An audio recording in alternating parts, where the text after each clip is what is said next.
നമസ്കാരം, മലയാളി വാർത്തയിലേക്ക് സ്വാഗതം. കടക്കെണിയിൽ വലഞ്ഞ് കേരള സർക്കാർ. സംസ്ഥാനത്തെ 58 ലക്ഷം സാമൂഹിക പെൻഷൻകാർക്ക് നൽകാനുള്ള കുടിശ്ശിക തുക 4600 കോടിയിലേക്ക് കടക്കുകയാണെന്നാണ് പുറത്തുവരുന്ന റിപ്പോർട്ടുകൾ. ക്ഷേമ പെൻഷന്റെ ആനുകൂല്യം പറ്റുന്നവർക്ക് കഴിഞ്ഞ 6 മാസത്തെ കുടിശ്ശിക സംസ്ഥാന സർക്കാർ നൽകാനുണ്ട്. ഇതിൽ ഓഗസ്റ്റിൽ നൽകേണ്ട പെൻഷൻ 2 മാസം മുൻപാണ് സർക്കാർ കൊടുത്തു തീർത്തതെന്ന് റിപ്പോർട്ടുകൾ സൂചിപ്പിക്കുന്നു. 58 ലക്ഷം ക്ഷേമ പെൻഷനുകാർക്ക് 1 മാസത്തെ പെൻഷൻ നൽകാൻ സർക്കാർ ചിലവഴിക്കേണ്ടത് 775 കോടി രൂപയാണ്. എന്നാൽ ഇത്രയും പണം സംസ്ഥാന സർക്കാരിന്റെ കയ്യിൽ ഇല്ലാത്തതിനാൽ കേന്ദ്ര സർക്കാരിനെ പഴിചാരുകയാണ് സർക്കാർ ചെയ്യുന്നത്.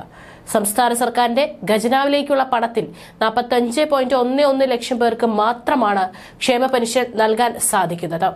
1 വർഷത്തെ പെൻഷൻ വിതരണത്തിന് 9000 കോടി രൂപ വേണമെന്ന് ധനമന്ത്രി KN ബാലഗോപാൽ ബജറ്റ് പ്രസംഗത്തിൽ വ്യക്തമാക്കിയിരുന്നു. പെൻഷൻ പ്രായം ഉയർത്തുക മാത്രമാണ് സർക്കാരിന്റെ മുൻപിലുള്ള ആകെ വഴി. ക്ഷേമ പെൻഷൻ കൈപ്പറ്റുന്നവരുടെ പ്രായം 56 വയസ്സിൽ നിന്നും 57 വയസ്സാക്കി ഉയർത്തിയാൽ 4000 കോടി 1 വർഷം ലാഭിക്കാമെന്നാണ് ശമ്പള പരിഷ്കരണ കമ്മീഷൻ വ്യക്തമാക്കുന്നത്. അതേസമയം നവകേരള സദസ്സ് മലപ്പുറത്ത് നടത്തുന്നതിനായി 1.5 കോടി രൂപയിലധികം രൂപയാണ് സംസ്ഥാന സർക്കാർ ചിലവഴിച്ചത്. ഇതിൽ മലപ്പുറത്തെ 6 നിയോജക മണ്ഡലത്തെ കണക്കുകൾ മാത്രമാണ് വിവരാവകാശ കമ്മീഷൻ പുറത്തുവിട്ടിരിക്കുന്നത്. മറ്റു കണക്കുകൾ ലഭ്യമല്ലെന്നാണ് വിവരാവകാശ കമ്മീഷന്റെ വിശദീകരണം. ക്ഷേമ പെൻഷൻ നൽകാതെ ആളുകളെ ദുരിതത്തിലാഴ്ത്തുമ്പോഴും ധൂർത്തിന് കുറവ് വരുത്താതെ കേന്ദ്ര സർക്കാരിൽ നിന്നുള്ള നികുതി വിഹിതം ലഭിക്കുന്നില്ലെന്ന കള്ളവുമായാണ് സംസ്ഥാന സർക്കാർ മുന്നിട്ടിറങ്ങുന്നത്. സാമ്പത്തിക വർഷം അവസാനിക്കാൻ 1.5 മാസം മാത്രം ശേഷിക്കെ പദ്ധതികൾക്കുള്ള പണം പരമാവധി ചിലവാക്കാനുള്ള ശ്രമത്തിലാണ് സർക്കാർ. ഇതിനിടെ 6 മാസത്തെ ക്ഷേമ പെൻഷൻ കുടിശ്ശിക കൂടി കൊടുത്തു തീർക്കാൻ കഴിയില്ലെന്ന് ഉറപ്പാണ്. അങ്ങനെയെങ്കിൽ അടുത്ത സാമ്പത്തിക വർഷം ആരംഭിക്കുന്ന ഏപ്രിൽ മുതൽ പെൻഷൻ അതത് മാസം തന്നെ നൽകുമെന്ന ബജറ്റിലെ പ്രഖ്യാപനം പാലിക്കാനാകാതെ വരികയും ചെയ്യും. ഈ മാസവും അടുത്ത മാസവുമായി 25,000 കോടി രൂപയെങ്കിലും പദ്ധതി ചെലവുകൾക്ക് മറ്റുമായി ട്രഷറിയിൽ നിന്ന് ചിലവാക്കാനാണ് സർക്കാർ ലക്ഷ്യമിട്ടിരുന്നത്. എന്നാൽ കേന്ദ്രം കടമെടുപ്പ് നിയന്ത്രിച്ചത് തിരിച്ചടിയായി. പ്രതിസന്ധി കാരണം ഒട്ടേറെ ബില്ലുകൾ അടുത്ത വർഷത്തേക്ക് മാറ്റിവെക്കേണ്ടി വരും. ലോക്സഭാ തെരഞ്ഞെടുപ്പ് ഉടൻ പ്രഖ്യാപിക്കാൻ സാധ്യതയുള്ളതിനാൽ പെൻഷൻ കുടിശ്ശിക ഭാഗികമായെങ്കിലും വിതരണം ചെയ്യാനാണ് സർക്കാർ ആലോചിക്കുന്നത്.